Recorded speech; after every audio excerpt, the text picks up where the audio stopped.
talk about ease of doing business and the importance of the private sector to follow the law. An amateur video captured in Abuja, Federal Capital Territory of Nigeria, has gone viral and features a retail establishment on the verge of being bulldozed by the Abuja Metropolitan Management Council. In the video, a bulldozer can be seen breaking glass of the entrance to the retail store, while the narrator of the video claims there are people still inside the building on the floors above. At one point, a man stands in between the bulldozer and the store. Let's actually take a listen to that video right now. Yes, and they are demolishing a building, and a shop is open upstairs. They did not even inform us. Our life is in danger. Our life is in danger here. Very, very unfair. And no, this is really, really bad. Employers are here working.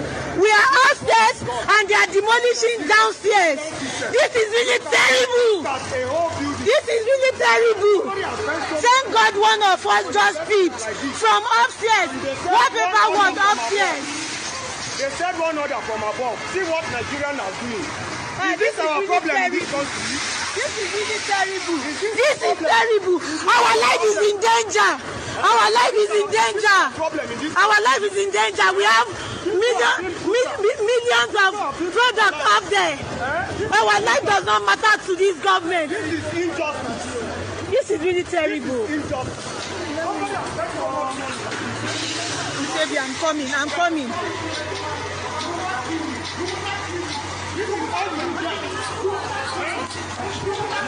This is wickedness. This is wickedness. Let it kill him. This is wickedness. This is.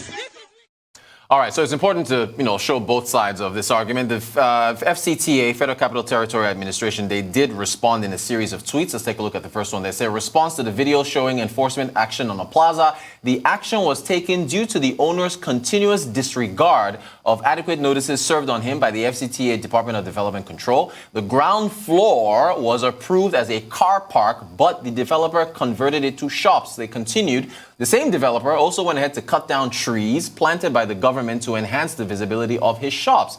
An abatement notice for illegal removal of 6 mature trees was served, and then they give the address back in July.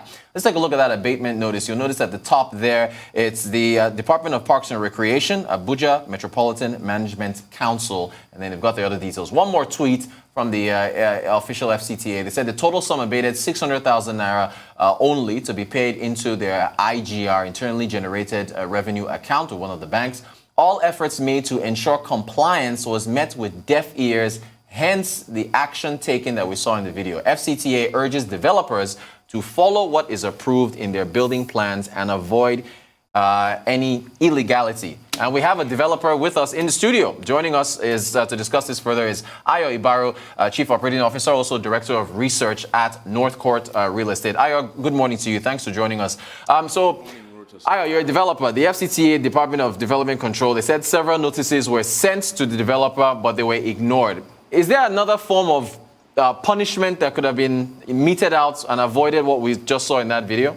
Thanks once again for having me. So what could have happened was simply this. Whenever there is a deviation from the plan or when there's a variation in terms of what we develop vis-a-vis what was approved, is a conversation that you have with the authorities, and then depending on how that conversation goes, they fine you and then they ask you to adjust what you can still adjust in the construction process. So that's what usually happens. All right, and the FCTA also said the ground floor was approved for a car park, but the developer used it to build shops. Why is that a big deal? I mean, there are plenty of retail malls where shops are on the ground floor along with the parking lot. So what's the issue there? So usually based on zoning restrictions, you have to think about the other uses to which land around your subject development is being put to. So in this scenario, what you want to do is ensure that there is space enough for parking so that you don't congest the area and then, of course, reduce the value of the general land located around the asset and even the asset itself. So it is something that we're still trying to get into as a country, where we take into cognizance things like parking, and it's very important that these uses be adjusted such that when you're developing a highly intensive use, you also create room for parking. All right, great. So in a case like this where shops have been built in the place of the parking lot, what do you do? I mean, the shops have already been built. They're presumably attracting customers and tax revenue. Or, you know, is the solution, as you said, a fine, or what happens? I mean, the solution is to ensure that you don't go there and you're using a tractor, a trailer to destroy where people stay. I mean, let's look at the risk of damage to property and even to the lives of people that are there. In saner climes all over the world, you don't take a trailer or a tractor in broad daylight and you go and, I mean, there were people there. What is the value of life and property? I know we discussed this not too long ago where, you know, you have people who are, I mean, this is broad daylight. What they could simply have done was to use the security forces that we see so abundantly these days and cordon the area. That's what you do. And then you use whether it's black and yellow tape or red and white tape, and you ensure that nobody does any business there. That's what you do. You don't send a tractor to go and demolish where people are doing business. You don't do that. All right, so some would ask, why wasn't the developer stopped when it was clear they were building shops on the ground floor? This brings me to the matter of supervision. Could the FCT have stopped the shops before they were constructed, or are there too many construction projects happening at once and they weren't able to keep track?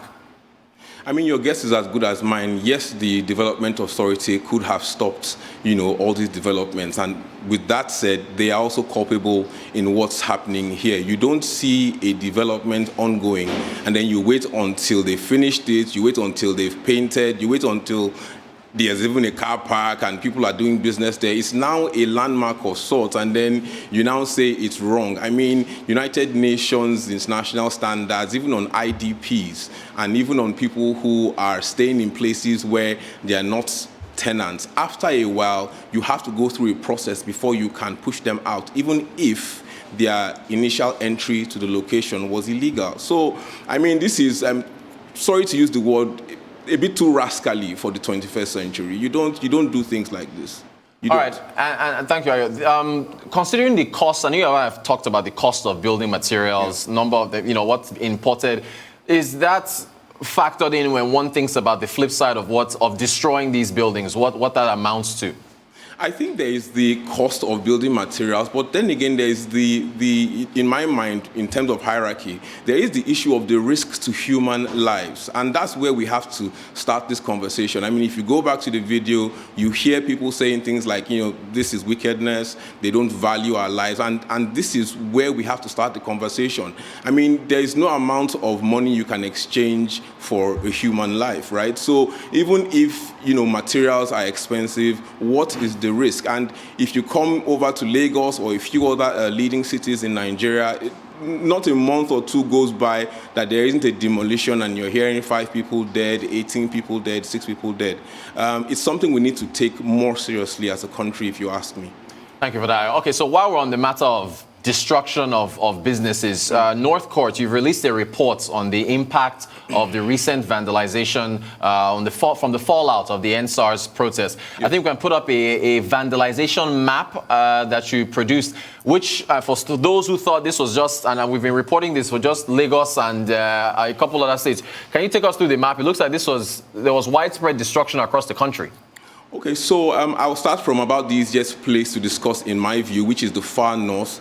Because of the increased security, because of Boko Haram, we didn't see much vandalization there, and of course, the NSAS protest didn't get that far up. But if you look at cities like Lagos, you look at Cross River, you look at Jos in Plateau State, Adamawa, you find that there was significant amounts of vandalization, starting from government buildings to banks to retail centers, in some instances schools, medical centers, and in the end we're looking at vandalization costs in excess of 1.5 to 2 trillion. I mean, Lagos has come out to say that 1 trillion is what it will cost to replace what was lost. But if you look at what happened in other cities, you will realize that these destructions, these vandalizations were very deep.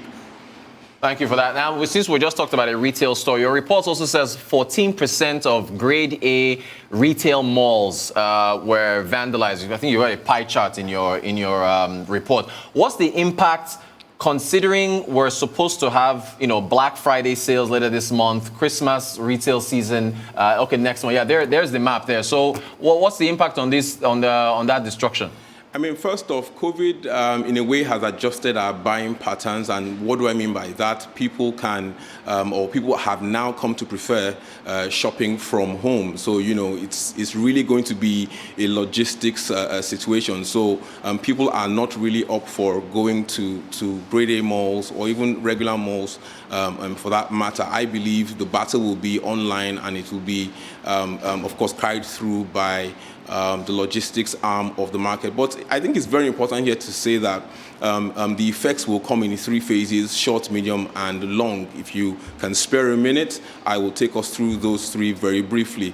Now, in the short term, we can have a fight or a flight response, at least from the perspective of investors. By fight, I mean a few investors will still stay in the country and look for underpriced assets, which they will mop up because now they are cheaper. Of course, in terms of the flight response, standard practice, once an environment gets beyond your risk threshold as an investor, you take your money out. But then again, we also have instances in the medium term, of course, where emphasis will be on security. So we will see a lot of security firms, step up to the plate and attempt to improve the security infrastructure of Lagos and, of course, the other affected cities. That will also lead to a second and very important consideration. Gated communities, or what we call estates, will go up in terms of demand. Most people now will want to live in estates that are heavily guarded. And a friend of mine, reminds me that he has, retired policemen in his own estate. So that's what we can expect in the midterm. Now, in the long term, a lot will depend on how the political and economic dimensions of this country play out, looking at how we handle our elections and, of course, how we're able to steer the economy. So, in a nutshell, that's what we see as the likely impacts. All right, now that we just put up a projection. You had a real estate's contribution to GDP projection. Real estate has been contracting. So are you being a bit optimistic here with this chart? Yes, in short order, yes, we are optimistic, and that's because we know that the Nigerian spirit is a strong and vibrant spirit, and we have seen the government, to their credit, take a few stabs at getting the economy back on track. We all know that the real estate market trails the general economic performance, so we expect that these injections will be the needed kick to get the economy up and running, and then, of course, we are hopeful that the real estate market will improve. Now, just to add, you see, one reason why we believe in the midterm that the real estate market will grow is because, you see, coming from the short-term exits by foreign investors, we do see local investors stepping up to the plate. And of course, in retail, we have the neighborhood malls. In residential, we have developers stepping up to build global standard residential projects. So we do have a market that is vigorous, that is vibrant, and putting our back to the plate, I expect us to be out using the U-shaped curve. Fantastic stuff. Ayo Ibaru, COO, Director of Research Advisory at Northcourt Real Estate. We appreciate your insights on the real estate sector and what to see going forward. Thank you so much for joining us. Thank you for having me.